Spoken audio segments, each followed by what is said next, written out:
সম্মানিত উপস্থিতি, কেমন আছেন আপনারা?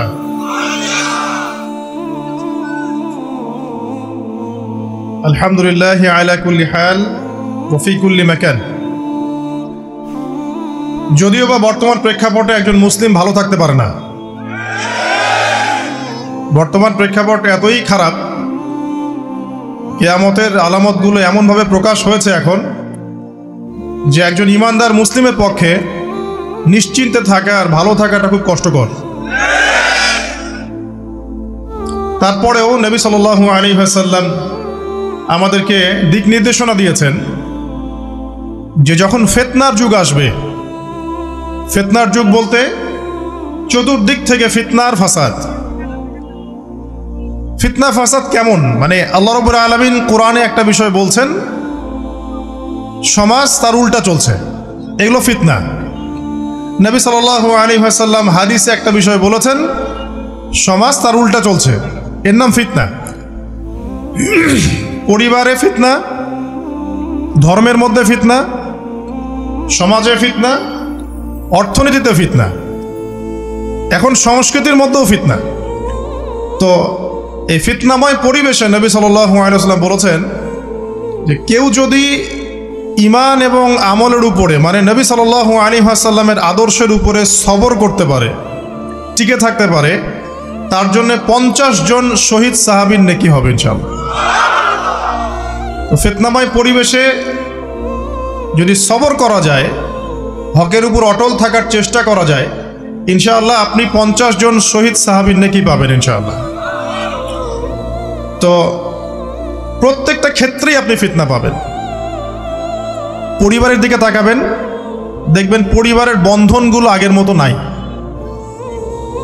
প্রচুর ডিভোর্স হচ্ছে, স্বামী স্ত্রীর বিচ্ছেদ প্রচুর বেড়ে গেছে। তারপরে সন্তান সন্ততি আমাদের পরিবারে যারা আছে, দেখবেন এরা বেশিরভাগই দুনিয়াদার হয়ে গেছে, দিনের খুব একটা ফিকির নাই। বেশিরভাগ পরিবারের সদস্য দেখবেন নামাজ কালামের এখন ধার ধারছে না। ম্যাক্সিমাম পরিবার থেকে আস্তে আস্তে পর্দাটা কিন্তু শিথিল হয়ে যাচ্ছে। আপনি ব্যক্তি জীবনের দিকে তাকিয়ে দেখেন, গর্বের সাথে আমরা বলি না যে 90% মুসলিমের বাংলাদেশ, দেখবেন মেজরিটি সংখ্যক মুসলিম 5 ওয়াক্ত নামাজ জামাতে পড়ে না। বেশিরভাগ মুসলিম দেখবেন আল কোরআন বিশুদ্ধ করে তেলাওয়াতও করতে পারে না। তো এরপরেও আমরা দাবি করি যে আমরা প্রকৃত মুসলিম, জান্নাত আমাদের জন্য অপেক্ষা করছে। আসলে বাস্তবতা এমন নয়। যারা কোরআন আমরা টুকটাক পড়তে জানি, তাদের মধ্যে কত পার্সেন্ট কোরআনের অর্থ বোঝে? এই আল্লাহ পাকের কিতাব আমার হাতে আছে, এই কিতাবের অর্থ কতজন বোঝে? এটা একটা চ্যালেঞ্জ। যারা কোরআন পড়তে জানি আমরা, তাদের প্রতি চ্যালেঞ্জ, দেখেন তাদের মধ্যে কত পার্সেন্ট মানুষ কোরআনের অর্থ বলতে পারবে। আর অর্থটা যে জানা জরুরি, এই বিষয়টাও আমরা এখন জনগণকে বোঝাতে ব্যর্থ হচ্ছি। কোরআনের অর্থটা যে বোঝাটা জরুরি, এটা বোঝাতেও ব্যর্থ হচ্ছি। কারণ আমরা সবাই প্রত্যেক হরফে 10 নেকি পেতে চাই। কোরআন তেলাওয়াত করলে প্রত্যেক হরফে 10 নেকি হবে, এই তো। তো এই কনসেপ্ট যখন আমার মাথায় ঢুকে গেছে, আমি ওখানে নিজেকে থামিয়ে দিয়েছি। অর্থ বুঝে গবেষণা করলে এবং কোরআন কেন্দ্রিক জীবন ব্যবস্থা গড়লে যে আরো বেশি নেকি হয়, এটা আমার মাথায় নাই। প্রত্যেক হরফে 10 নেকি তো আপনি পাবেন তেলাওয়াত করলে, কিন্তু অর্থ বুঝে এর ভিতরে ঢুকলে, গবেষণা করলে এর মূল স্বাদটা পাওয়া যায়, এটা আমরা বুঝতে পারছি না। দেখবেন বেশিরভাগ মানুষ কোরআনের অর্থটা জানে না। আবার আমরা যারা টুকটাক ভাঙাচুর অর্থ জানি, তারা আবার দেখবেন কোরআনের সমস্ত আদেশ মেনে চলতে পারছি না এবং কোরআনের সমস্ত নিষেধও বর্জন করতে পারছি না। সমস্যা কিন্তু এখানেও থেকে গেছে। আবার কোরআনের ব্যাখ্যায় আছে হাদিস। তো এই হাদিসকে কেন্দ্র করে কোনো বিভ্রান্তির সুযোগ ছিল না, কিন্তু এখানেও আমরা বিভিন্ন জাল এবং মানে বানোয়াট হাদিসের উপর আমলও শুরু করেছি। হাদিসের নামে এমন অনেক কিছুই চলছে সমাজে, যেগুলোর সাথে হাদিসের কোনো সম্পর্ক নাই। আমি বলতে চাচ্ছি যে হাদিসের নামে আবার সমাজে এমন অনেক আমল চালু আছে, যেগুলোর সাথে আবার হাদিসের কোনো সম্পর্ক নাই। তো দেখুন, ধর্মের মধ্যেও সমস্যা থেকে গেছে। আবার আমরা সবাই মুসলিম, আমাদের সবার ইউনাইটেড থাকার কথা। মুসলিম একটা জাতি, তাদের আল্লাহ একজন, রাসূল একজন, কেবলা এক, তাদের সবার মধ্যে একটা ইউনিটির কথা ছিল। কিন্তু আমরা ধর্মতাত্ত্বিকভাবে এবং পলিটিক্যালি আমরা বিভিন্ন দলে বিভক্ত এবং আপোষের মধ্যে মিল মহব্বত কম। বাইরে হয়তো আমরা বলি যে আমি একজন ধর্মতাত্ত্বিক দলের সদস্য, সে আরেকটা ধর্মতাত্ত্বিক সংগঠনের সদস্য, সে আরেকটা মানহাজ ফলো করে, সে আরেক জামায়াতের, সে আরেক তরিকার ইত্যাদি। আমরা সবাই এক, যদি আমরা বাইরেই কথাটা বলি, কিন্তু অন্তর থেকে কিন্তু আমাদের এই বিষয়টা আসছে না। আমরা ভিতর থেকেই ঐক্যবদ্ধ হতে পারতাম, তাহলে উম্মার আজকে এই অবস্থা হতো না। তো দেখুন, ধর্মকেন্দ্রিক অনেক প্রবলেম থেকে গেছে এখনো। আবার আল্লাহ রাসূল সাল্লাল্লাহু আলাইহি ওয়াসাল্লাম হাদিসের মধ্যে এবং আল্লাহ পাক কোরআনের মধ্যে ধর্ম নিয়ে বাড়াবাড়ি করতে নিষেধ করেছে। ধর্ম নিয়ে বাড়াবাড়ি করো না, তোমরা নিজেদের ধর্ম পালন করো। তা আমরা নিজের ধর্ম যতটা না পালন করি, অন্যের ধর্মের দিকে আঙ্গুলটা তার চেয়ে বেশি তুলি। আমরা আগে নিজের রিলিজনটাকে ঠিক মতো পালন করি, দেখবেন সমাজ ঠিকই পরিবর্তন হয়ে গেছে ইনশাআল্লাহ। তো আমি একটা ধর্ম পালন করি বলে অন্য ধর্মের মানুষের প্রতি বিদ্বেষ পোষণ করতে হবে বা তাদের উপর ঘৃণার মনোভাব প্রকাশ করতে হবে, এটা আল্লাহ পাক শেখান নাই, তার রাসূল শেখান নাই। আল্লাহ এবং তার রাসূল কি শিখিয়েছেন? ইসলামের সত্য বিষয়টাকে আপনি সবার সামনে উপস্থাপন করবেন। যার ইচ্ছা হবে সে কবুল করবে, যার ইচ্ছা হবে সে অস্বীকার করবে। যার যার কবরে শেষে যাবে, যার যার হিসেব শেষে দিবে। চাপিয়ে দেওয়ার সিস্টেমটা ইসলামের মধ্যে নাই। এখন আসেন, পরিবারের আপনাকে ফিতনা কিছু বললাম। অর্থনীতির জীবনে যাবেন, ব্যবসা বাণিজ্যের মধ্যে যান, দেখেন বেশিরভাগ কালোবাজারি করছে, সিন্ডিকেট করছে, মজুদদার মাপে কম দিচ্ছে, জনগণকে ঠকাচ্ছে, করছে না? এগুলো পলিটিক্যাল ফিতনা, এগুলো ইকোনমিক্যাল ফিতনা। তারপরে আপনি আরো দেখবেন ইকোনমিক সেক্টরে রিবা ভর্তি, সুদ। রিবা মানে কি?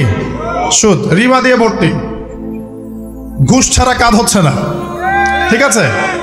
অন্যের সম্পদ আত্মসাৎ না করলে আমাদের পেটের ভাত হজম হচ্ছে না। তো এই যে দুর্নীতি বলেন, ঘুষ বলেন, রিবা বা সুদ বলেন, হ্যাঁ, তারপরে কালোবাজারি বলেন, কালো টাকা সাদা করার টেন্ডেন্সি বলেন, পাচার বলেন, সবগুলো অর্থনৈতিক ফিতনা। এগুলো হচ্ছে কি? অর্থনৈতিক ফিতনা। এবার দুজন ফেরেশতা মাথার দিক থেকে আসতে চাইবেন, সালাত বলবে এখান দিয়ে আসা যাবে না, এদিক দিয়ে আসা যাবে না। ডান দিক দিয়ে আসতে চাইবেন, এদিক দিয়ে আসা যাবে না। বাম দিক দিয়ে আসতে চাইবেন, যাকাত বলবে এদিক দিয়ে আসা যাবে না। পায়ের দিক দিয়ে আসতে চাইবেন, আমলগুলো বলবে এদিক দিয়ে আসা যাবে না। তখন যাই হোক, তারা আসবেন। এটা কথা কি? এটা কথাটা হচ্ছে যে সলাতের গুরুত্ব, মানে সে সলাত আদায় করেছে, সে আমার হক আদায় করেছে, আমি তার পক্ষে আছি, এটা পক্ষে বোঝাচ্ছে। রোজা বলবে আমি ওর পক্ষে আছি, তাকে আপনি কোনো শাস্তি দিবেন না, আমি তার পক্ষে আছি। আপনারা দুজন তাকে শাস্তি দিবেন না, আমি যাকাত তার পক্ষে আছি, এটা পক্ষে থাকার কথা। তারপরেও তারা আসবেন, চোখগুলো হবে নীল এবং কালো বর্ণ, নীলাপ চোখের কালো। মুনকার নাকি উঠে বসিয়ে দেওয়া হবে। এবার তিনটা প্রশ্ন। প্রথমে প্রশ্ন হচ্ছে কি? মান রব্বুক, তোমার রবকে? তখন মুমিন বান্দা বুক ফুলিয়ে বলবে রব্বি আল্লাহ, আমার রবকে আল্লাহ।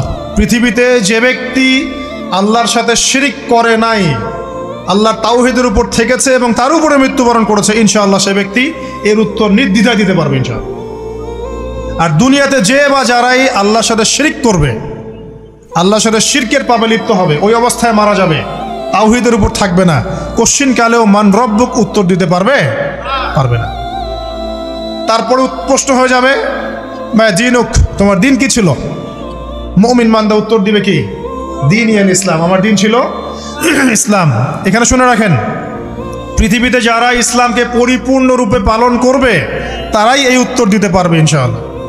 যারা ইসলামকে ঠাট্টা বিদ্রুপের হাসি তামাশার পাত্র বানিয়েছে, মন চাইলে কিছু করি, মন চাইলে কিছু করি না, সহজগুলো একটু আমল করি, বাকি কিছুর আমল ধারি না, হ্যাঁ, নামাজ পড়ি, সুদ ছাড়তে পারি না, ঠিক আছে, বছর বছর উমরা করি, এদিকে ঘুষ দুর্নীতি ছাড়তে পারি না, ইসলামকে ঠাট্টা তামাশার পাত্র বানিয়েছে, এরা কোশ্চিন কালে উত্তর দিতে পারবে না মা দিনুক।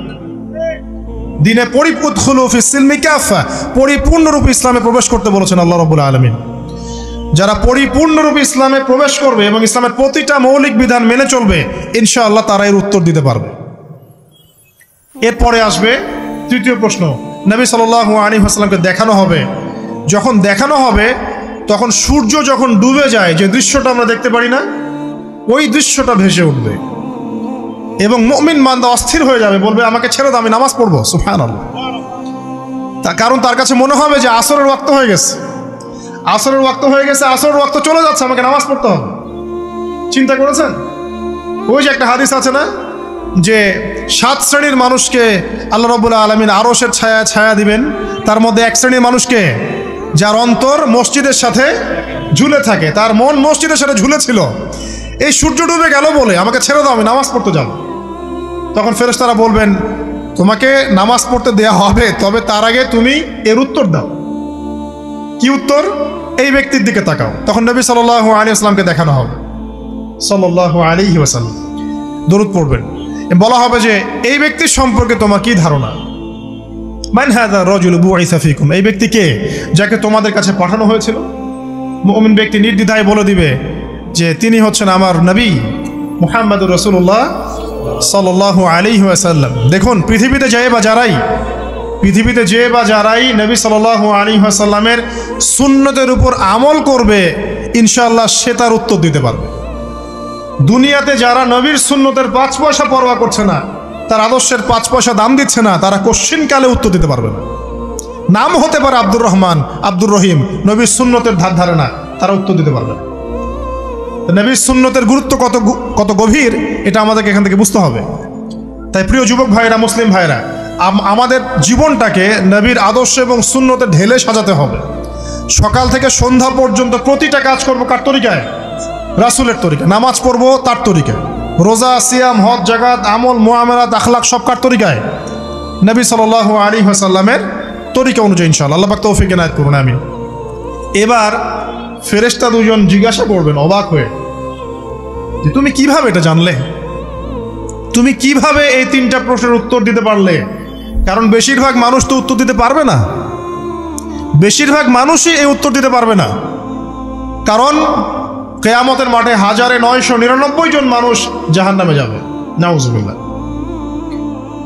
তো এটা কঠিন পরীক্ষা। আল্লাহ রাসূল সাল্লাল্লাহু আলাইহি ওয়াসাল্লাম বলেছেন যে নিশ্চয়ই তোমাদেরকে এখানে পরীক্ষায় ফেলা হবে, আর তোমরা যদি এই পরীক্ষা জেনে তোমাদের মৃতদেরকে দাফন করা থেকে বিরত না থাকতে, তাহলে আমি তোমাদেরকে শুনিয়ে দিতাম কবরে কেমন পরীক্ষা হয়।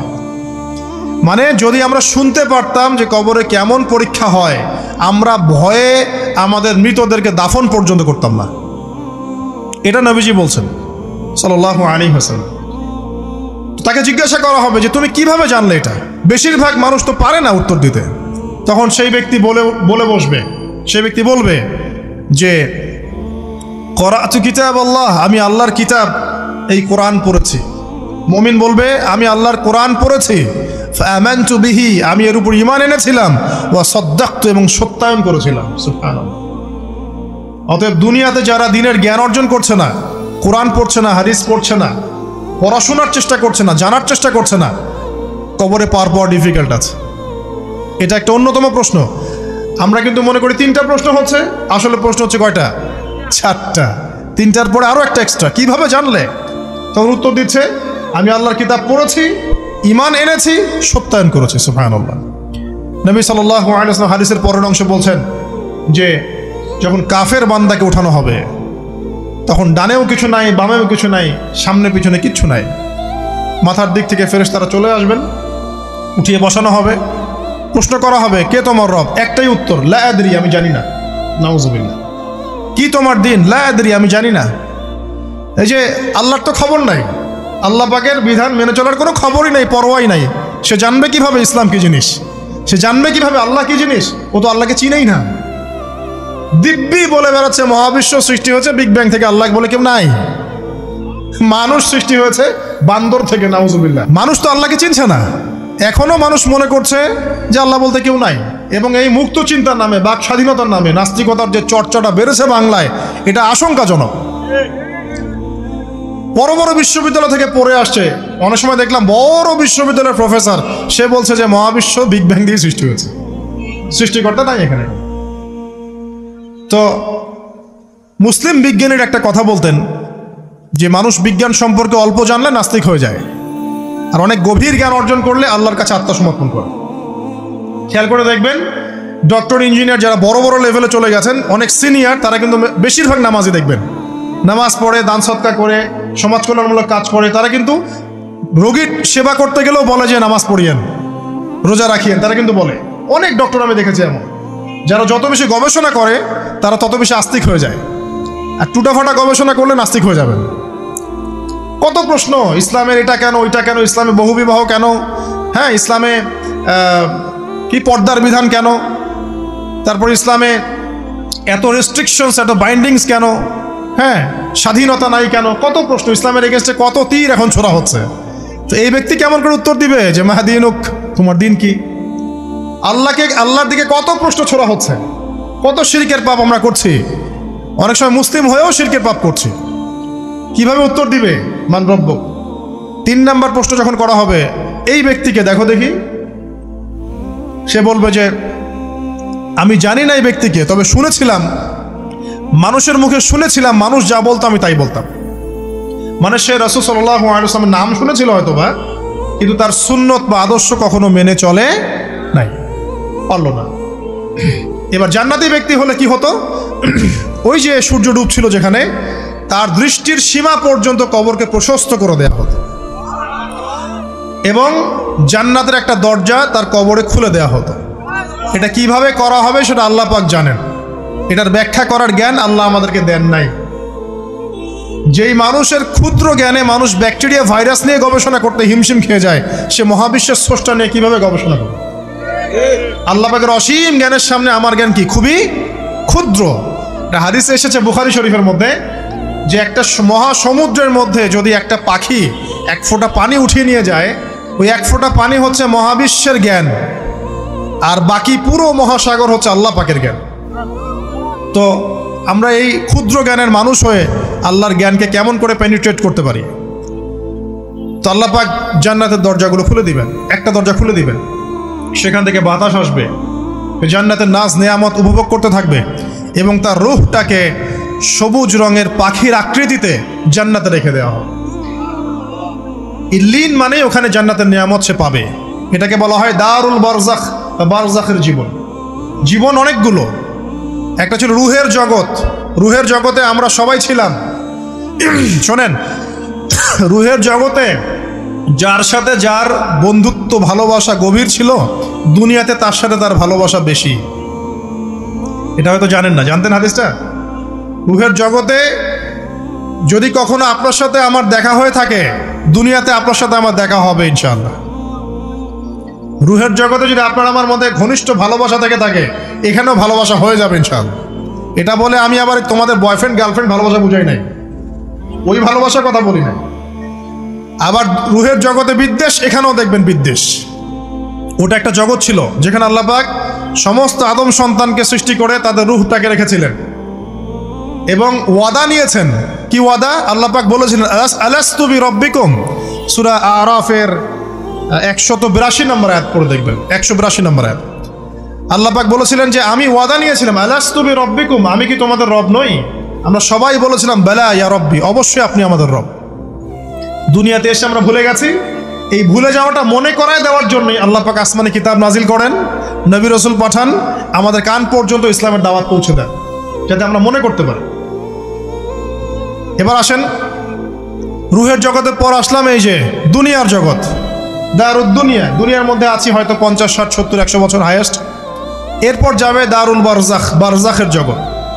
পাপী ব্যক্তি হলে জাহান্নামের দরজা খুলে দেওয়া হবে, আর জাহান্নামের সে আযাব ভোগ করতে থাকবে, এবং পুণ্যবান ব্যক্তি হলে জান্নাতের দরজা খুলে দেওয়া হবে এবং এর নাজ নেয়ামত সে ভোগ করতে থাকবে। তখন তাকে বলা হবে এটা জান্নাতের সেই জায়গা যেখানে তুমি থাকবে। এটা দেখার সাথে সাথে, শোনার সাথে সাথে তার যে খুশি উৎফুল্লতা আরও অনেক বেড়ে যাবে। এবং সে কী করবে জানেন? সে পৃথিবীতে ফিরে আসতে চাইবে। সে বলবে আমাকে আমার পরিবারবর্গকে জানাতে দেন, আমাকে আমার পরিবারবর্গকে জানাতে দেন যে আমি ভালো আছি, তখন ফেরেশতারা তাকে বলবেন যে এটা সম্ভব না, তোমার এবং তাদের মাঝে দারুল বারজাখ আছে, তুমি এটা ভেদ করে যেতে পারবে না। তখন তার আত্মাটাকে ইল্লিনে দেওয়া হবে, একটা সবুজ পাখির আকৃতিতে জান্নাতে ঘুরে বেড়াবে ইনশাআল্লাহ। আর যদি জাহান্নামী হয় তাহলে যে বললাম দরজা খুলে যাবে, জাহান্নামের মর্মান্তিক আযাব তার দিকে আসতে থাকবে, কবর সংকুচিত হয়ে আসবে এমনভাবে যাতে তার বাম পাজর ডান পাজরের ভিতরে এইভাবে ঢুকে যাবে, নাউযুবিল্লাহ। এবং এই আযাব চলতে থাকবে ইলা ইয়াউমি ইউবআসুন, পুনরুত্থানের দিন পর্যন্ত। এখন এই যে হাদিসটা আপনারা শুনলেন, এই হাদিসটা ব্যক্তিকেন্দ্রিক নয় কি? এখানে তিনটা বিষয় আপনাকে ফোকাস করতে হবে আমাদেরকে। এক, তাওহীদ, আল্লাহ পাকের তাওহীদ। দুই, রিসালাত, রাসূলুল্লাহ সাল্লাল্লাহু আলাইহি ওয়াসাল্লামের রিসালাত। এবং আখিরাত, পরকাল। এই তিনটা বিষয় খুব স্বল্প কথায় বলছি। দেখুন, তাওহীদ কি? আল্লাহ পাকের একত্ববাদ। এক আল্লাহকে আপনি সৃষ্টিকর্তা মানবেন, রিজিক দাতা মানবেন, পালনকর্তা মানবেন, সন্তান দাতা, ভালো মন্দের মালিক, সমস্ত কিছুর মালিক কে? আল্লাহ। আল্লাহ আল্লাহ আমাকে বাঁচিয়ে রেখেছেন, আল্লাহ আমাকে মৃত্যু দিবেন, আল্লাহ আমাকে রিজিক দেন, আল্লাহ আমাকে সন্তান দিবেন, আল্লাহ আমার ভালোর মালিক, আল্লাহ মন্দের মালিক, আল্লাহ সমস্ত কিছুর মালিক। এই কনসেপ্ট পরিষ্কার থাকবে, লা ইলাহা ইল্লাল্লাহ পরিষ্কার থাকবে। সমস্ত বিষয় কার পক্ষ থেকে? আল্লাহর পক্ষ থেকে। এই তাওহীদ, শর্ট সংক্ষিপ্ত কথায় বললাম তাওহীদ। এর মধ্যে তিনটা ক্লাসিফিকেশন আছে, রুবুবিয়্যাত, উলুহিয়্যাত, আসমা ও সিফাত। এটা আপনারা কিতাবুত তাওহীদ বই থেকে পড়ে নিয়েন। সংক্ষেপে বলে দেই, রুবুবিয়্যাত আল্লাহ পাকের সমস্ত বিষয়গুলো তার দিকে সম্বন্ধ করা, সৃষ্টিকর্তা, পালনকর্তা, রিজিক দাতা সবকে আল্লাহ। উলুহিয়্যাত কি? দুনিয়াতে এসেছি আল্লাহ পাকেরই দাসত্ব করতে হবে, অন্য কারো দাসত্ব চলবে না, তাওহীদ উলুহিয়্যাত। আসমা ও সিফাত কি?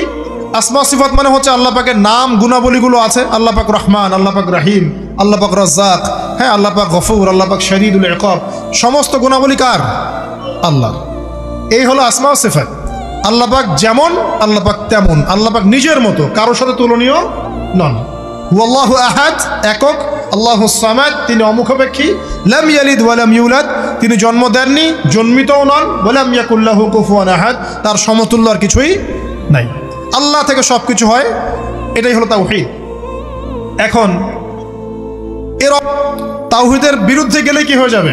শিরক। কেউ যদি মনে করে যে আল্লাহ ছাড়া কেউ আমাকে জীবন দিতে পারে, আল্লাহ ছাড়া কেউ আমাকে মারতে পারে, আল্লাহ ছাড়া কেউ আমাকে রিজিক দিতে পারে, অথবা আল্লাহ ছাড়া কেউ সন্তান দিতে পারে, আল্লাহ ছাড়া অন্য কারো কাছে কেউ যদি দোয়া করে, আল্লাহ ছাড়া অন্য কারো জন্য নজর মানত করে, আল্লাহ ছাড়া অন্য কারো নামে কসম খায়, আল্লাহর হালালকে হারাম করে দেয়, আল্লাহর হারামকে হালাল করে নেয়, ঠিক আছে?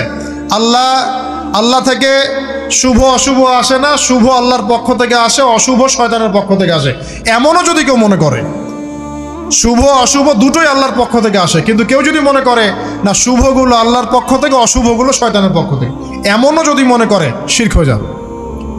মুসলিমরা চলাফেরায় শিরক করছে। এখন মুসলিমরা আল্লাহ ছাড়া অন্য কারো কাছে চাচ্ছে, মুসলিমরা অনেকে কবরে সেজদা করছে, মুসলিমরা অনেকেই মৃত মানুষের কাছে দোয়া করছে, হাতে বালা পরে আছেন, খোলেন না। কেন খোলেন না? ভয়ে যদি আপনার ক্ষতি হয়, শিরক। মুসলিমরা দেখবেন আগুনের সামনে মাথা নত করছে, মুসলিমরা এখন মেডিটেশন করে, ধ্যান করে, মুসলিমরা জিনকে তাবে করতেছে, অনেক সময় দেখা যায় মুসলিমরা জাদু করতেছে, জাদুবিদ্যা, কুফরি কালাম করছে না? করছে। সবই শিরক, সবই শিরক। মুসলিমরা দেখবেন আল্লাহর হালাল যেগুলো আছে এগুলোকে হারাম করে ফেলছে, আবার অনেক সময় আল্লাহর হারামগুলোকে হালাল করে নিচ্ছে। সুদ কি ভাই? এখানে ফরজ, হালাল করে নেওয়া হয়েছে। মদ কি? তোমাদের কাছে তো ওয়াজিব, না খাইলে ঘুম হয় না। তো এই যে আল্লাহ হারামগুলোকে কি করছি আমরা? হালাল করে ফেলছি, এটাও শিরক, কুফরি একটা। তো এক কথায় তাওহীদের উপর যারা থাকবে, মান রব্বক উত্তর দিতে পারবে ইনশাআল্লাহ। যারা শিরক করে ফেলবে ওই অবস্থায় মারা যাবে, মান রব্বক উত্তর দিতে পারবে না। আমার কথা কি বোঝা যাচ্ছে? আমি সহজ করার চেষ্টা করছি, কিন্তু হয়তো পারছি না, এটা আমার ব্যর্থতা। এক কথায় যদি আমরা কবরের প্রথম প্রশ্নের উত্তর দিতে চাই, তাহলে আমাদেরকে অবশ্যই তাওহীদের উপর থাকতে হবে, শিরকে যাওয়া যাবে না। প্রিয় ভাইরা, শিরকের পাপ থেকে আজকে তওবা করে ফেলবেন। আল্লাহ জেনে না জেনে জীবনে যত শিরক করেছে আল্লাহ মাফ করে দাও, আমিন। এবং আগামী দিনগুলোতে শিরকের পাপে লিপ্ত হয় না। প্রিয় ভাইরা, যদি আপনার আমল নামায় আসমান জমিন সমানও পাপ থাকে, শিরকের পাপটুকু না থাকে, আল্লাহ পাক আপনার পুরো পাপ মাফ করতে পারবেন ইনশাআল্লাহ। আল্লাহ পাক বলেছেন, মেরাজের রাতে নবী সাল্লাল্লাহু আলাইহি ওয়াসাল্লামকে আরশে আজিমের কাছে উঠিয়ে নিয়ে আল্লাহ পাক 3টা ওহী করেছেন। কয়টা ওহী? একটা ছিল 5 ওয়াক্ত নামাজ, ঠিক আছে? 2টা হচ্ছে 2 নাম্বার হচ্ছে সূরা বাকারার শেষের 3টা আয়াত। 3 নাম্বার একটা ওয়াদা, একটা প্রতিশ্রুতি। সেটা কি? হে মুহাম্মদ সাল্লাল্লাহু আলাইহি ওয়াসাল্লাম, তোমার উম্মতের মধ্যে কেউ যদি আসমান জমিন সমান পাপ নিয়ে আমার সামনে হাজির হয় কিন্তু আমার সাথে কাউকে শরিক না করে, শিরক না করে, তাহলে আমি আল্লাহ তার সামনে আসমান জমিন সমান ক্ষমা নিয়ে হাজির হব, মানে মাফ করে দেওয়া হবে ইনশাআল্লাহ। অতএব শিরকের পাপে যায়েন না, ইনশাআল্লাহ জান্নাতে যাওয়া যাবে। যে ব্যক্তি মন থেকে একবার লা ইলাহা ইল্লাল্লাহ পড়েছে, সমস্ত বিষয় আল্লাহর দিকে সুপর্দ করে, তার অন্যান্য অনেক পাপ থাকতে পারে, আল্লাহ পাক চাইলে সব পাপ মাফ করতে পারেন। অতএব মান রব্বুক উত্তর দিতে চাইলে শিরকের পাপে যাওয়া যাবে? যাবে না। আধুনিক শিরকের মধ্যে সবচেয়ে ভয়ঙ্করটা হচ্ছে এটা যে আমরা আল্লাহর হালালকে হারাম করে নিচ্ছি, হারামকে আবার হালাল করে ফেলছি। এখানে যায় না। সব কিছু আল্লাহ থেকে আসে। দোয়া আল্লাহর জন্য করবেন, নামাজ আল্লাহর জন্যে, সব কিছু ইবাদত আল্লাহর জন্যে, দ্বীনি ইলম অর্জন আল্লাহর জন্যে। প্রতিটা কাজের করার আগে নিয়াত ফিক্স করবেন, কেন করব? পরকালীন স্বার্থ থাকলে করব, না হলে করব না। কেন তুমি টিকটকে যাবা না? কারণ পরকালীন কোনো স্বার্থ নাই। কেন তুমি ফ্রি মিক্সিং অ্যাফেয়ার্সে যাবা না? কারণ পরকালীন কোনো স্বার্থ নাই। কেন মদ খাবা না? পরকালীন কোনো স্বার্থ নাই। কেন মিউজিকে যাচ্ছ না? কারণ পরকালীন কোনো স্বার্থ নাই। কেন তুমি এই যে সুদ খাবা না? কারণ পরকালীন কোনো স্বার্থ নাই। যে কাজে পরকালীন কোনো স্বার্থ নাই সে কাজে কোনো মুমিন মুসলিম নাই। কেন নামাজ পড়বো? কারণ পরকালীন স্বার্থ আছে। কেন রোজা রাখবো? পরকালীন স্বার্থ আছে। কেন আমি হালাল বিয়ে করব, হারাম জেনায় যাব না? পরকালের স্বার্থ আছে। কেন আমি যাকাত দিব, ব্যবসা করব, সুদ খাবো না? কারণ পরকালের স্বার্থ আছে। কেন ইসলামের দাওয়াত দিব? পরকালের স্বার্থ আছে। কেন হাদিস প্রচার করব? কারণ পরকালের স্বার্থ আছে। ইসলামের জন্য সবর করব কেন? পরকালের স্বার্থ আছে। পরকালের স্বার্থ যেখানে, মুসলিম সেখানে। পরকালের স্বার্থ নাই, আমরা নাই। প্রত্যেকটা কাজ করার আগে নিয়তটা ফিক্স করতে হবে, পরকালের কোনো স্বার্থ আছে? যদি বলে হ্যাঁ আছে, তাহলে করবেন। স্বার্থ নাই, আমি নাই। কোনো ফুজুল কি বাত বা ফাহেসা কোনো কাজ, এসব কাজে আমরা নাই, বিকজ এগুলোতে কোনো পরকালীন স্বার্থ নাই। ব্যাস, আমাদের জীবনের প্রতিটা মোমেন্ট, প্রতিটা সেকেন্ড আল্লাহর দেয়া দান। আমি নিজের ইচ্ছা মতো এটাকে অপব্যয় করতে পারি না। হ্যাঁ, আপনি মিউজিক শুনতে চান, আপনি সং পছন্দ করেন, আপনি নাশিদ শোনেন, ইসলামিক নাশিদ শোনেন, ওখানে আপনার ঈমান একটু দীপ্ত হবে, পরকালীন স্বার্থ আছে। আপনি নিজের যৌন চাহিদাকে দমন করতে পারছেন না, হালালভাবে বিয়ে করে নেন। বিয়ে করার পর আপনি যত ইচ্ছা স্ত্রীকে মহব্বত করেন, প্রত্যেকটা মহব্বতে নেকি পাবেন। এমনকি স্ত্রীর দিকে নেক নজরে তাকাবেন, তাতেও নেকি। তার মুখে খাবার তুলে দেবেন, তাতেও নেকি। তার হাত ধরে হাঁটবেন, তাতেও নেকি। তাকে নিয়ে রাত্রে চাঁদ দেখবেন, তাতেও নেকি। আপনি আপনার নিয়তটাকে চেঞ্জ করেন, কাজের ডাইরেকশন চেঞ্জ করেন। পরকালের স্বার্থ থাকলে করবো, না হলে করবো না। আপনি পছন্দ করেন ঘুরে বেড়াতে, আল্লাহর দিনের দায়ী হয়ে ঘুরে বেড়ান না, সমস্যা কি? আল্লাহর জমিন ঘুরে দেখেন, এসব অবান্তর কাজে লিপ্ত না থেকে আল্লাহ পাকের নিদর্শনগুলো ঘুরে দেখেন, আপনার ঈমান বাড়বে ইনশাআল্লাহ। আপনার সংস্কৃতি ভালো লাগে, ইসলামিক সংস্কৃতি মেনে চলেন। আপনি কবিতা লিখতে ভালোবাসেন, ইসলামিক কোনো কবিতা লেখেন। আপনি উপন্যাস পড়তে ভালোবাসেন, ইসলামিক কোনো উপন্যাস পড়েন। আমি বলছি না এগুলোর বাইরে কোনো পড়াশোনা করা যাবে না, এমনটা আমি কিন্তু বলছি না। আমি বলছি আপনি আপনার পুরো কাজটাকে আগে ফিক্স করবেন, পরকালের কোনো স্বার্থ আছে কি নাই। যদি হ্যাঁ দেখা যায় হ্যাঁ পরকালের স্বার্থ ঠিক আছে, অবশ্যই করেন, কোনো সমস্যা নেই। আল্লাহ পাক বোঝার তৌফিক দান করুন।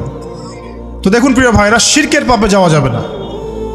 এই শিরকের পাপ না থাকলে আমল নামায় ইনশাআল্লাহ আমরা জান্নাতে যাব এবং কবরের উত্তর দিতে পারবো ইনশাআল্লাহ। মান রব্বুক, উত্তর পাস ইনশাআল্লাহ। তারপরে কি? মাদিনুক। এক কথায় ইসলামের অনেক বিধিবিধান আছে, নামাজ, কালিমা, সওম, যাকাত, হজ সব আছে।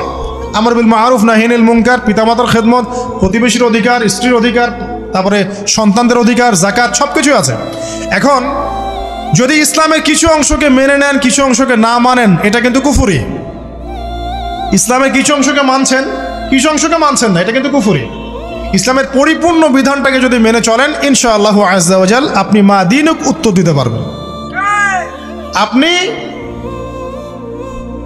আমল করতে পারেন না পারেন, মনে করেন আপনি আমল করতে পারছেন না, কিন্তু আপনি আকীদা পোষণ করছেন যে হ্যাঁ ইসলামে যা আছে আমি সব কিছু মেনে চলি, কিন্তু হয়তো আমল করতে গিয়ে আমি পারছি না। আমি হয়তো নামাজ 5 ওয়াক্ত পড়তে হয়, আমি জানি, আমি মানি, কিন্তু আমার মাঝে মাঝে মিস হচ্ছে, মাঝে মাঝে আমি জামাত মিস করে ফেলছি। আপনি মানেন যে সওম রাখতে হয়, মাঝে মাঝে আপনার সওম মিস হয়ে যাচ্ছে, কিন্তু আপনি বিশ্বাস করেন যে হ্যাঁ আপনি সওম রাখতে হয়, আপনার আকীদা ঠিক আছে। আপনি যাকাত দেন নাই এতদিন, কিন্তু আকীদা রাখেন হ্যাঁ দিতে হয়, আমি সুযোগ পেলে দিয়ে দিব। এই যে কনসেপ্টটা ক্লিয়ার রাখা যায় না, ইসলামের বিধানগুলো প্রতিটা আমি মানি মন থেকে, হয়তো আমল করতে গিয়ে আমি পেরে উঠতেছি না বা হয়ে উঠছে না। ইনশাল্লাহ একদিন না একদিন আল্লাহ পাক আপনাকে তৌফিক দিবে, ইনশাল্লাহ আল্লাহ পাক তৌফিক দান করুক। কিন্তু কনসেপ্ট যদি ক্লিয়ার না থাকে যে আমি কিছু অংশ মানি কিছু অংশ মানি না, এটা ইসলাম হলো না। উদখুলু ফিস-সিলমি কাফা, পরিপূর্ণরূপে ইসলামে প্রবেশ করেন। দিনী বোন অনেকে আছে পর্দা হয়তো করতে পারছে না, কিন্তু মনে করে, বিশ্বাস করে যে পর্দা করতে হয়, এটা ফরজ। ইনশাল্লাহ আল্লাহ চাইলে ওকে একদিন তৌফিক দিবে ইনশাল্লাহ। হয়তো এখন মুখ খোলা আছে, হয়তো বা আগে গেঞ্জি টি শার্ট পরে ঘুরতো, এখন সেলোয়ার কামিজ পরছে, ঢিলে ঢালা জামা পরছে, এখনো বোরখা পরছে না। ওকে তুচ্ছ তাচ্ছিল্য করার দরকার নাই আপাতত। ওকে আরো বুঝান, আরো নরম হন, আরো বুঝিয়ে সুঝিয়ে ইসলামের দিকে আনার চেষ্টা করে। এত দূর এসেছে, ওই পর্যন্ত যাবে ইনশাল্লাহ। কারণ ও বিশ্বাস করে হ্যাঁ পর্দা করতে হয়, আমি মানি পর্দা করতে হয়, কিন্তু আমি এখন করতে পারছি না, ইনশাল্লাহ করব, আল্লাহ পাক চাইলে তৌফিক দিবেন ইনশাল্লাহ। তো এই যে বিষয়টা, যে ইসলামকে মনে আগে ধারণ করা, যে না আমি মানি ইসলামের প্রত্যেকটা বিধান ঠিক আছে। চুরি করলে চোরের হাত কাটতে হয়, ইসলাম বলেছে। ডাকাতি করলে শাস্তি আছে। জেনা যদি কেউ করে 100 বেত্রাঘাত, মদ খাইলে 40টা বেত্রাঘাত, ব্যভিচার যদি করে কেউ, এই পরকীয়া করে বিবাহিত ব্যক্তি, রজম। এগুলো কেসাস, একজন একজনকে হত্যা করলে তাকেও কেসাস করতে হয়। এই বিধানগুলো আছে। এখন আপনি বলতে পারেন আমি এই ওয়ার্ল্ডের প্রেক্ষাপটে এটাকে বাস্তবায়ন করতে পারছি না, কিন্তু আমি বিশ্বাস করি ইসলামের বিধানগুলো আছে, এটা আল্লাহর বিধান। ইনশাল্লাহ আপনি মাফ পেয়ে যাবেন, ইনশাল্লাহ আল্লাহ চাইলে আপনি মাফও পেয়ে যাবেন। কিন্তু যদি মনে করেন না এই যুগের এগুলো চলেই না, আমি আল্লাহ পাকের এসব বিধান কিচ্ছু মানি না, আমি যে বিধান বুঝি এটাই চূড়ান্ত, তাহলে খবর আছে, তাহলে মা দিনকে উত্তর দিতে পারবেন। তো বুঝেন, বিষয়টা বোঝেন, আকীদাটা ক্লিয়ার করেন যে না আমি পারতেছি না, এটা একটা বিষয়, কিন্তু আমি বিশ্বাস করি ইসলামের এগুলো অংশ। হয়তো আমি এখন পারছি না, ইনশাল্লাহ ভবিষ্যতে পারবো। আল্লাহ চাইলে আপনাকে তৌফিক দিবে ইনশাল্লাহ। আমরা দোয়া করি আল্লাহ পাক আমাদেরকে পরিপূর্ণরূপে ইসলামে প্রবেশ করার তৌফিক দান করুন। হ্যাঁ, আর সর্বশেষ কি, এটা যদি করতে পারে মা দিনকে উত্তর দিতে পারবে। মান নবীকে উত্তর কখন দিতে পারবো? যখন একজন ব্যক্তি সারা জীবন নবী সাল্লাল্লাহু আলাইহি ওয়াসাল্লামের সুন্নতের উপর আমল করতে পারবে। এই যে ঘুম থেকে উঠলেন, ব্যাস ব্রাশটা নিয়ে দৌড়ে চলে গেলেন বাথরুমে, কি জন্য? ঘুম থেকে উঠলেন, আগে চোখটা একটু ঘষতে হবে, মুখে হাত দিতে হবে, তারপরে আপনি দোয়া পড়বেন। কি দোয়া পড়বেন? আলহামদুলিল্লাহিল্লাযী আহইয়ানা বা'দা মা আমাতানা ওয়া ইলাইহিন নুশুর। তারপরে আপনি যাবেন বাথরুমে। দোয়াটা না পড়ে কেন গেলেন? ঘুমাচ্ছেন, ঘুমানোর আগে আপনি অবশ্যই বলবেন। ঘুমানোর আগে একদম একটা গান শুনে, একটা গার্লফ্রেন্ডের সাথে 10টা মিনিট কথা বলে হ্যাঁ জান রাখি, ব্যাস, তারপরে ঘুমিয়ে গেলেন। ঘুমটা আপনার জন্য ইবাদত হলো না? হারামে লিপ্ত হতেন না? আল্লাহুম্মা বিইসমিকা আমুতু আহইয়া পড়তেন, সূরা মুলক পড়তেন, সূরা কাফিরুন পড়তেন, সূরা ফালাক নাস ইখলাস পড়তেন, ঘুমিয়ে যেতেন। পুরো ঘুমটাই ইবাদত, পুরো ঘুমটাই নাকি ঘুমিয়ে আছেন নাকি পাচ্ছেন? আপনি ইচ্ছাকৃতভাবে আপনার আমলটা নষ্ট করলেন। ইস্তেঞ্জা করতে গেছেন, ইস্তেঞ্জা করতে গিয়ে গান শুরু করে দিল বাথরুমে। বাথরুম সিঙ্গার আছে না কিছু? বাথরুমে গান গাওয়ার জায়গা নাকি? তো ওখানে গান শুরু করলো। বাথরুমে গান গাবেন কেন? আপনি ঢোকার সময় বলবেন কি, বিসমিল্লাহ আল্লাহুম্মা ইন্নী আউযু বিকা মিনাল খুবসি ওয়াল খাবাইস। এরপর ইস্তেঞ্জা করবেন, তারপরে আপনি গুফরানাকা বলে বের হয়ে আসবেন। পুরো ইস্তেঞ্জার সময়টুকু নাকি? নামাজ পড়তে দাঁড়িয়েছেন, এখানে রিয়া কোনো লৌকিকতা থাকবে না, লোকজন আমাকে দেখছে আমি ভালো করে নামাজ পড়ি, এমন থাকবে না। নামাজে দাঁড়িয়েছেন আল্লাহর জন্য খালেস। এখন আল্লাহ আপনার মাঝখানে আর কেউ নাই, আল্লাহ আপনার মাঝখানে আর কেউ নাই। এমনকি যা ইচ্ছা তাই নামাজ পড়বেন? একদল বের হয়েছে, এখন দেখি 2 ওয়াক্ত নামাজ পড়ে। তাদের বক্তব্য হচ্ছে যে 5 ওয়াক্ত নামাজ নাকি কোরআনে নাই, আর ওরা খালি কোরআন মানে, হাদিস নাকি মানে না। কত যে ফেরকা এখন বের হয়েছে আল্লাহ ভালো জানে। তো 5 ওয়াক্ত নামাজ কোরআনে নাই বলে, সুবহানাল্লাহ। তো 2 ওয়াক্ত নামাজ পড়ে। তো এখন নামাজ কি মন গরম ভাবে পড়লেই হবে? ফজরের নামাজে দাঁড়িয়েছেন, ফজর নামাজ কয় রাকাত? 2 রাকাত। এখন আমি যদি বলি নামাজ তো ভালো কাজ, 2-এর জায়গায় 4 পড়লে কি সমস্যা ফজরে? যদি এমনটা বলি হবে? কেন হবে না? কারণ নবী সাল্লাল্লাহু আলাইহি ওয়াসাল্লাম 2 পড়েছেন, আমাকে 2 পড়তে হবে, সিম্পল। 4 পড়লে আপনার নামাজ বাতিল। ফজরের নামাজ 4 রাকাত পড়লে নামাজ কি বাতিল হবে না? মাগরিবের নামাজে দাঁড়িয়েছেন, 3 রাকাত নামাজ, তখন আপনি মনে চিন্তা করছেন না 3-এর জায়গায় আমি 4 পড়বো, 5 পড়বো। নামাজ তো ভালো জিনিস, বেশি করলে কি সমস্যা? সবকিছু বেশি করতে হয় না। রাসূলুল্লাহ সাল্লাল্লাহু আলাইহি ওয়াসাল্লাম যা দিয়েছেন তাই করতে হয়। এর নাম সুন্নত। বাইরে গেলে হবে কি? বেদাত। প্রত্যেকটা কাজ খেয়াল করতে হবে। তো প্রত্যেকটা আমল এভাবে, নামাজ, এই যে রোজা রাখবেন, রমজান মাসে রোজা রাখলে এটা ফরজ। আর আপনি চিন্তা করেন রোজা তো ভালো জিনিস, আমি রমজানেও রাখবো, শাবান পুরো 2 মাসে রাখবো, হবে? দেখেন, নফল বিষয়টা আলাদা, আমি ফরজের কথা বলছি। কেউ যদি মনে করে ফরজ রোজা আমি 2 মাসে রাখবো, রমজানও রাখবো, শাবানেও রাখবো, রোজা ভালো জিনিস করলে কি সমস্যা? হবে? হবে না। এভাবেই হজ করতে হয় ওইখানে আরাফার মাঠে। আপনি মনে করেন কুড়িগ্রামে হজের একটা জায়গা বানাইলাম আমরা, মনে করেন কথার কথা, এমনও কিন্তু জায়গা আছে মানুষ অন্য জায়গায় হজ করে, কিন্তু আপনি ভাবছেন এমনি এমনি বলছি। এমন অনেক ফেরকা আছে মুসলিমদের মধ্যে, মুসলিম নামধারী, এগুলো মুসলিম না, হজেরও জায়গা বানাইছে আলাদা, ওখানে হজ করে, ওখানে তাওয়াফ করে। এখন হজ যেখানে করতে হবে ওখানে না করে যদি এখানে করি, হবে? হবে না। যাকাত দেওয়ার একটা লিমিট আছে, এইটুক দিতে হবে। আপনি এখন কম দিলেন, হবে? আবার দিলেন না, আমি একদম বেশি দিয়ে ফাটায় ফেলাবো একেবারে, সেখানে হবে? তো এই জিনিসগুলো খেয়াল রাখতে হবে যে আমাদের এক কথায় নবী সাল্লাল্লাহু আলাইহি ওয়াসাল্লামের সুন্নাহটা মেনে চলা। আমলের ক্ষেত্রেও একইভাবে, আপনার অর্থনৈতিক জীবনেও, নামাজ, রোজা, হজ, জাকাত আপনার পারফেক্ট। এবার আপনি এসেছেন অর্থনীতির ক্ষেত্রে, এসে মাশাআল্লাহ দাড়ি টুপি জুব্বা নিয়ে মাপে কম দিচ্ছেন, চলবে?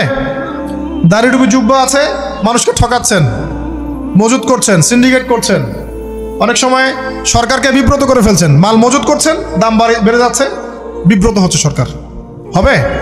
দাড়ি টুপি পাগড়ি জুব্বা পরে, ভিতরটা আগে। ইমান ভিতরে না থাকলে দাড়ি টুপিতে লাভ আছে? তাকওয়া ভিতরে না থাকলে আমার দাড়ি টুপিতে লাভ আছে?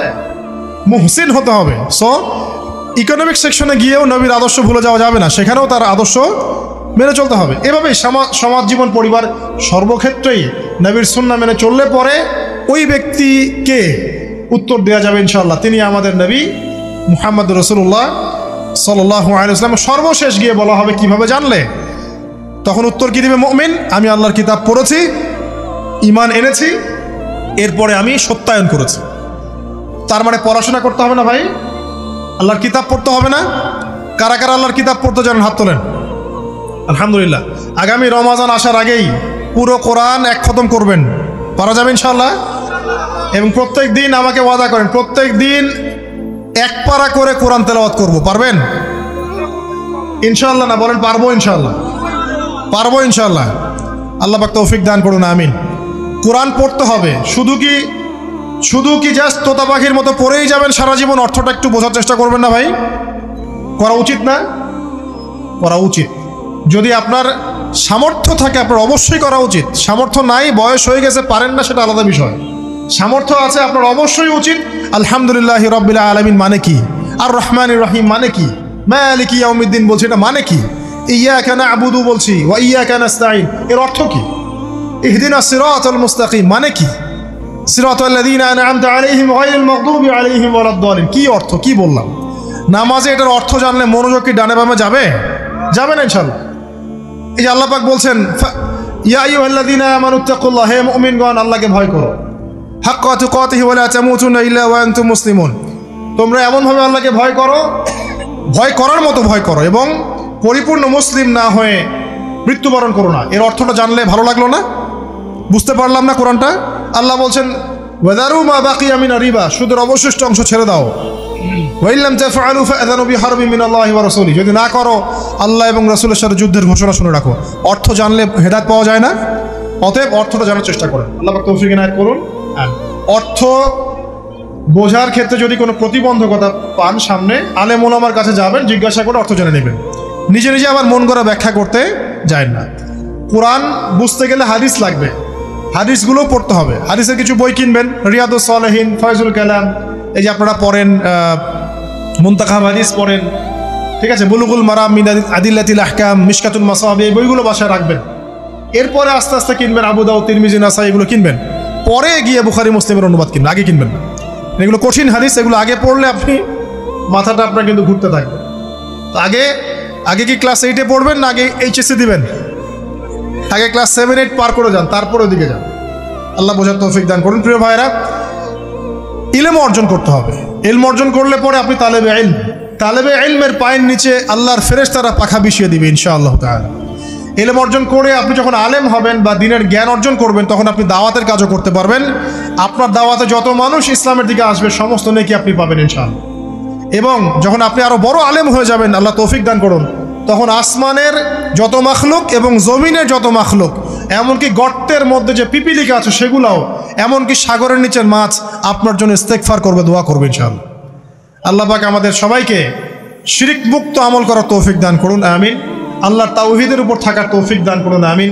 আল্লাহ পাক আমাদের সবাইকে দ্বীন ইসলাম পরিপূর্ণরূপে পালন করার তৌফিক দান করুন, নবী সাল্লাল্লাহু আলাইহি ওয়াসাল্লামের আদর্শ মেনে চলার তৌফিক দান করুন এবং দ্বীনের জ্ঞান অর্জন করার তৌফিক দান করুন। দুনিয়াতে আমরা যতদিন বেঁচে থাকবো ইসলামের উপর যেন বেঁচে থাকতে পারি, এবং আমাদের মৌতের পর দারুল বারজাখ বা কবরের এই জিন্দেগি আল্লাহ পাক আমাদেরকে এই ভয়াবহ ফিতনা থেকে, আযাব থেকে হেফাজত করুন, আমিন।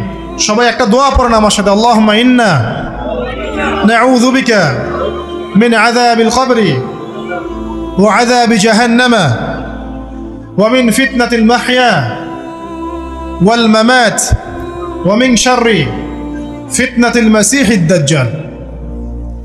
আল্লাহ রাব্বুল আলামিন আমাদের সবাইকে ইসলামের জন্য কবুল করুন, আমিন।